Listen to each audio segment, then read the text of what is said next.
Hey, what is up everyone? This is Ebony and Ivory. Hey, welcome back to our channel. We're back with another reaction. Today we're going to be checking out Matt Walsh's testimony during Youth Gender Bill at the Health Committee, or discussion of the Youth Gender Bill. Without further ado, let's just jump into it. I think this clip was floating around quite a lot during its day. Now, I know that we can't agree on very much these days, but we should be able to agree that our most solemn responsibility as individuals, as a state and as a country, is to protect our children. We should be able to agree that children do not have the physical, emotional, or mental capacity to protect themselves or to make life-altering decisions. We should be able to agree that it's never okay to chemically castrate, sterilize, butcher, or mutilate a child. And in fact, all decent people do agree on all these points. But many of the people who hold power in this country and who run our institutions, including our medical institutions, do not pass this basic test of decency. In service to a radical far-left agenda, children are being led down a path of gender confusion and identity crisis. This crisis, manufactured by the culture, is then exploited and monetized by medical professionals who first put them on chemical castration drugs like Lupron. Then the victims are given cross-sex hormones, which often have irreversible and permanent effects. Many of these kids will undergo surgery, such as double mastectomies, which will alter their bodies and their lives forever, taking something away that they can never get back, no matter how much they regret it in the future, and so many do. That's the whole crazy thing of it, is just because it's kind of irreversible. I don't know why they would agree to do such crazy operations on children. Even thinking about it, I sit and then think about it, and I just cannot even imagine, how that would feel, because I don't think a child would be able to make a decision at that age. Even if he or she thinks otherwise, at that age, you as a parent, should have a say. Allow this child to grow to a certain age, if that is so important, to a certain age where she or he can make, like a right decision. Like you own your decision, you know what you're doing. But at a very tender age, I don't think, I feel like it's an abuse in a way for me. That's my opinion. Yeah, it's just, the children cannot really think about consequences of certain actions and so on. And that's why you have laws against selling alcohol to children, smoking cigarettes, different things, drugs and so on. Drugs encompass adults as well, so it's a criminal offense and so on. But yeah, to me, it's just kind of crazy thought. No matter how much they regret it in the future, and so many do. This is happening across the country, and that includes in our state. Children are being coerced into decisions that they are not equipped to make in pursuit of a goal that can never be attained. The girl who gets the double mastectomy is no closer to being a boy after getting the procedure than she was before. She's still a girl and will always be a girl, just now a mutilated and damaged one. Now, you may notice that most of the people who support and advocate for this butchery are not petitioning to lower the drinking age. They're not trying to pass a law to allow middle schoolers to get tattoos or take out mortgages or purchase firearms or cigarettes. That's because even they recognize that minors lack the maturity and discernment required to make those choices. They recognize that when it comes to alcohol and tobacco and guns and mortgages and tattoos, yet when it comes to irreversible, life-altering medical interventions, suddenly these same people discover a newfound confidence in the responsible decision-making powers of children. We cannot allow this wickedness to continue. We cannot tolerate it. We are decent and rational people in this state. We love our children. We recognize basic truths. One of those basic truths is that a child who is confused about her identity needs guidance and love and clarity. She does not need hormone injections and scalpels. That's why we need this law. Our kids cannot protect themselves, but we can, and we must, and we are. Thank you. Wow, what a speech to start. Like, very straight to the point, very like, you can see he's standing behind everything he's saying there. From what he said, I totally agree with that, I totally agree. Why would you allow the child to take a decision if they want to cut off parts of their body, for example? Those are very major decisions that can it's irreversible. Can you speak to the statistics of mental health and suicidal tendencies for the people who have gone through transition and for people who have not? In your studies, from what I've read, can you speak to that? Mr. Walsh, you recognize? Well, the claim that doing the chemical castration drugs or surgery or hormonal intervention, the claim that this prevents suicide or has positive psychological effects down the line is utterly, totally baseless. There are no credible long-term studies that bear that out. And one of the reasons for that is that there couldn't possibly be any credible long-term studies because we've never done this to kids on this scale ever before in history. So this current, shall we say, crop of children, they are the guinea pigs. This is all experimental. We're sort of trying it out on them to see if it works. Now, they have attempted a few times to do studies, and the interesting thing is that the World Professional Association of Transgender Health, WPATH, which is a radical far-left pro-trans organization, they commissioned a study to try to prove that hormones and puberty blockers decrease suicide rates among trans-identified youth.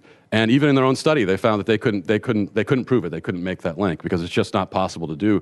The other thing I would mention too is that the number of trans-identified youth has skyrocketed in recent years. We're talking about exponential 10x, 20x growth. Just huge numbers have increased. And what we hear from the pro-trans side is that, well, this is not a social contagion. It's just that, there's always been this many trans people. It's just that they were not in an affirming environment before in history, and so they couldn't come out. And now, for the first time, trans people have the ability to live their truth, so to speak.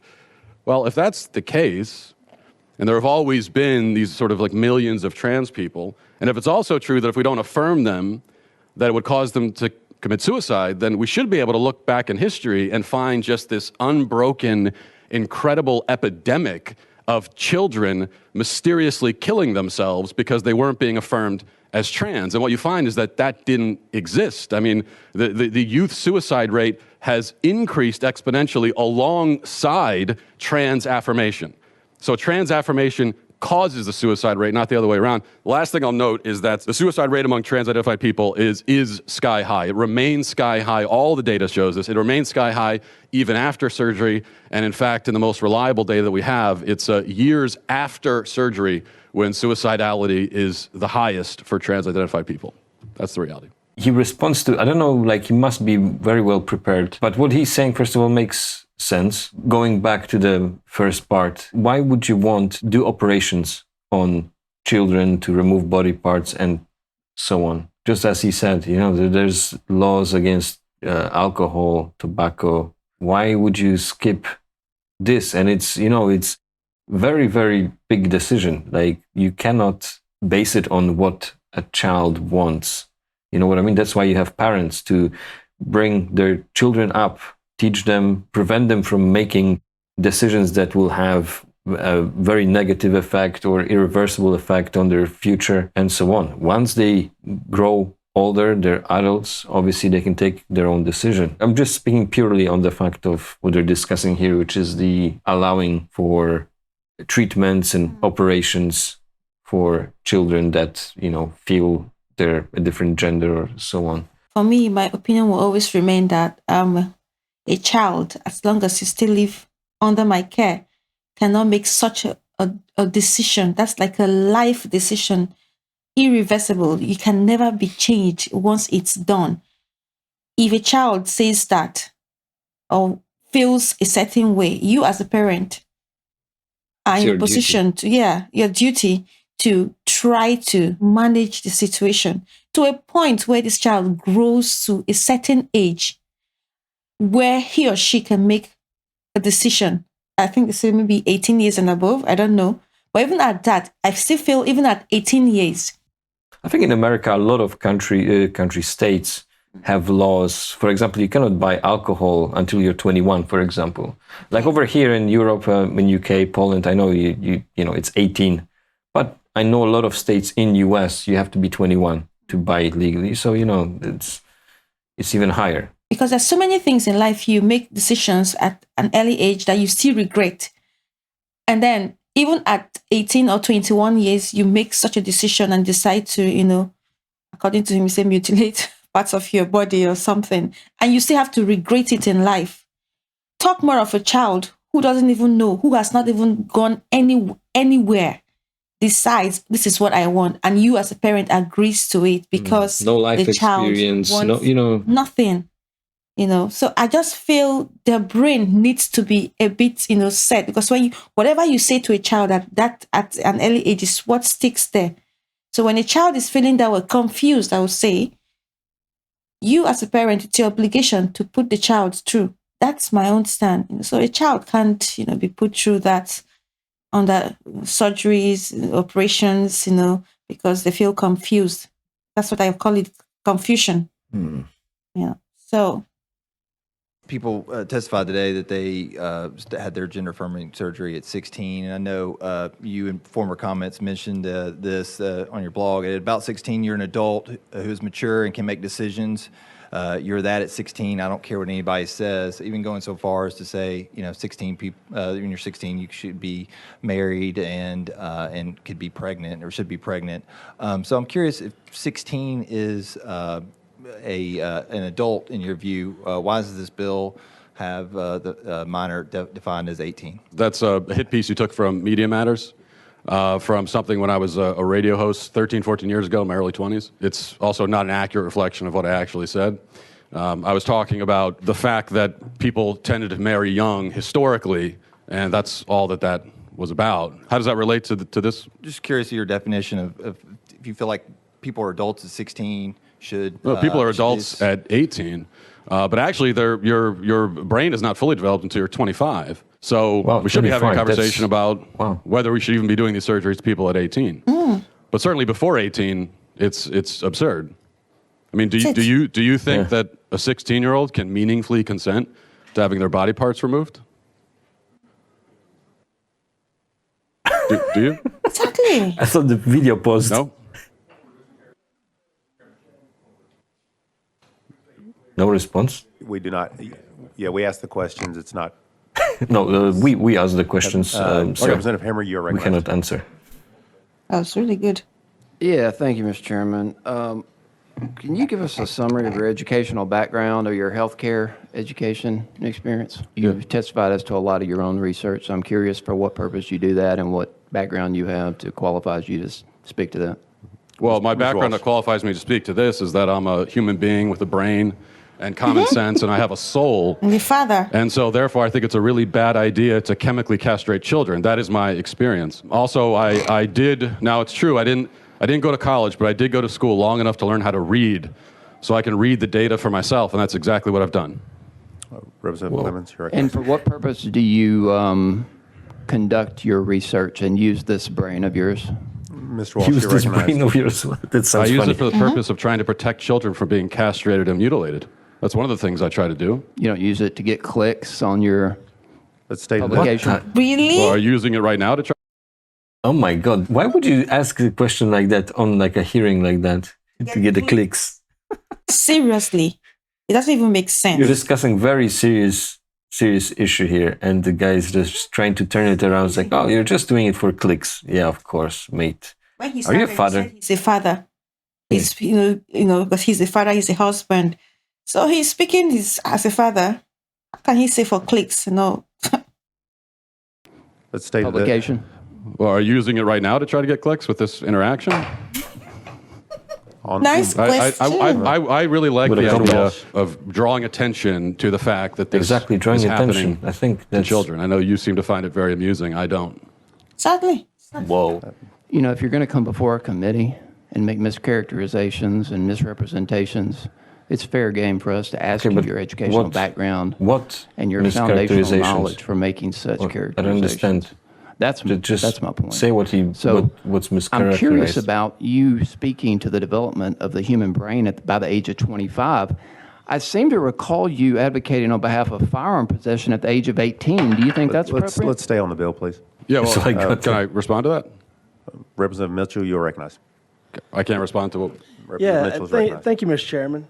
So Yeah, I guess that's You not know, something they you- were discussing. I That's think not your the topic original of it, but article, crazy. blog post, or tweet or whatever kind of started this firestorm. So I'm trying to figure out, where we need to look for these surgeries. You seem to have started this, so I need your evidence of where these surgeries are occurring in Tennessee. Could you give me, places, times, maybe some names, or something that or something. you know of? My evidence is the healthcare provider's own words, Vanderbilt Health and their transgender care program. and the people that work for that program, their own words, talking about what they do and talking about, for example, providing the chemical castration drugs to adolescent That children. sounds crazy. As far as surgeries, insane. double mastectomies do Jeez. happen. And the way that I know that they happen is that after I called attention to this program at Vanderbilt, they said that they were going to stop performing, they were going to put a pause on the program that performs these surgeries on minors. And so if you're pausing the program that performs surgeries on minors, then I'm going to assume that the program existed. Otherwise, you couldn't have paused it. The exact number of kids who are being subjected to this, I don't know exactly. It's really hard to come up with those numbers, I think, because the people doing it aren't really proud of it, and there's not a lot of interest on their end to tell us. But I do think that even one child being horrifically mutilated is too many. So I know that it's more than one, and that's reason enough to put a stop to this, I would say. Oh, Representative Mitchell, you're recognized. So last week I had an amendment that, we're looking to protect children from abuse. And I also had an amendment to stop cosmetic surgery of rhinoplasty and breast enhancements to minors. How would you feel about that? Sure. Is that mutilation of children as well under the age of 18? yeah, I wouldn't allow They can't that think for either. themselves? Representative Mitchell, that's not on the bill that we have. Yeah, it is. It's surgical. It's surgical. I'm happy to answer that. You're free to answer, Mr. Walsh. Okay. My personal feeling about banning breast enhancements for minors? Yes, I would be all for, personally, I'd be all for Yes. banning that, absolutely. Yeah. Yeah, I mean, it Mitchell. seems Okay, and Seems kinda, I think common the sense in a previous way. Representative, proved that you have no medical background, correct? No? So you're here probably just as a public policy. You're trying to address good public policy, correct? Mr. Walsh.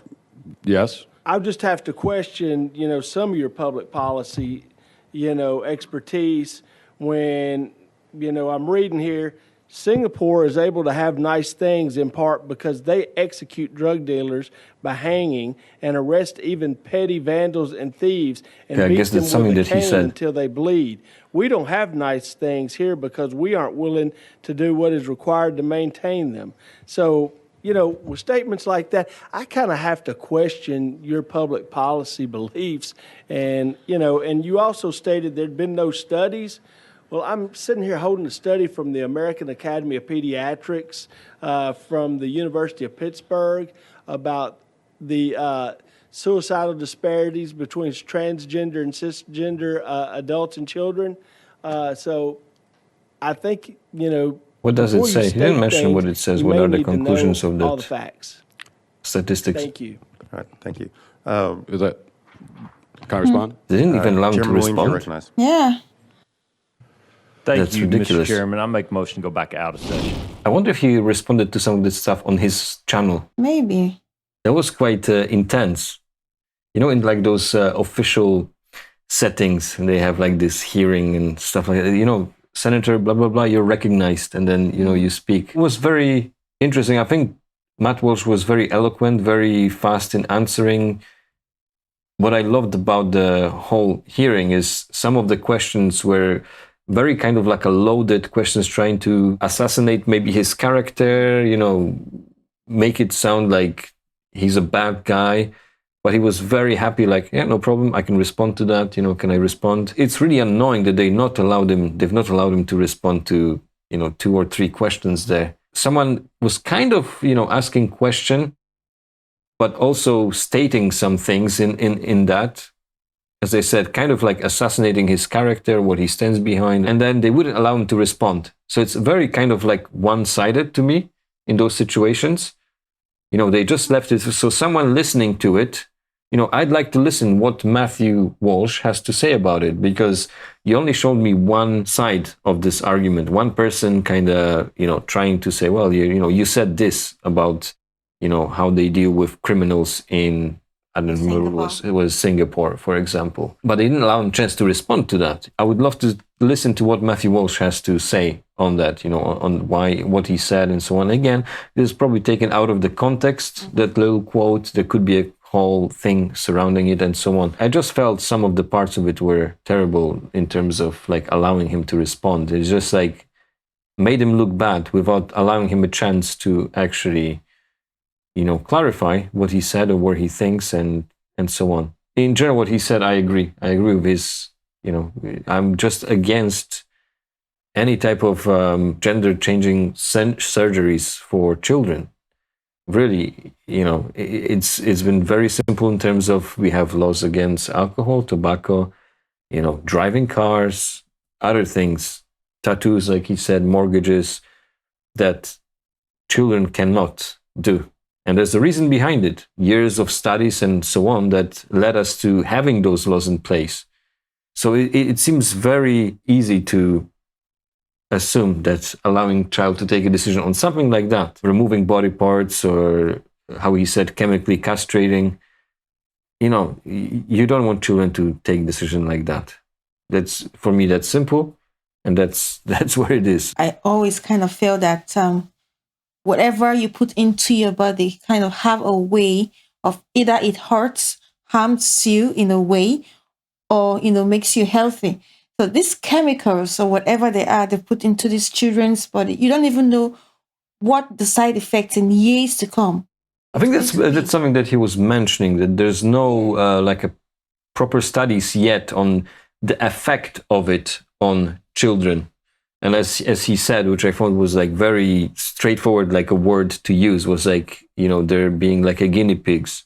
Exactly. You're just testing. You cannot do that. I totally agree with him on this, like 100%. Because he started like, I'm a father, I'm a husband, and of course he lives in the country where if any law is being passed, affects his child as well. Mm-hmm. And so he's speaking as a parent, and for other children and for other families or parents who are not like maybe forward enough to come out and speak. I'm sure there are lots of people. And the part where he also said there's so many children who have undergone that, so many minors who parents are not even like proud of what they did. Of course, there definitely will be some that won't come out. They won't come out because what you're not proud of coming to the public to say, it's wrong. And you're not proud to come out, to say it publicly, like, yes, I got my son's, part of his body removed because he said he didn't want to be a male anymore. I don't feel it's something one would be proud of to say. Well, for me, that's my opinion. So I totally agree with what he's saying, 100%. So yeah. Yeah, I thought he was very eloquent. Maybe just because I guess all of them were in a way prepared, or they knew kind of what to expect from, what questions and so on. So maybe that's part of it, but I just thought he was very eloquent, and what he said made total sense for me. And definitely, I would be against allowing children to decide if they want to have their body parts removed. All right, guys, that's it for this video. Thanks for watching, and we'll see you in the next one. Bye-bye. Bye.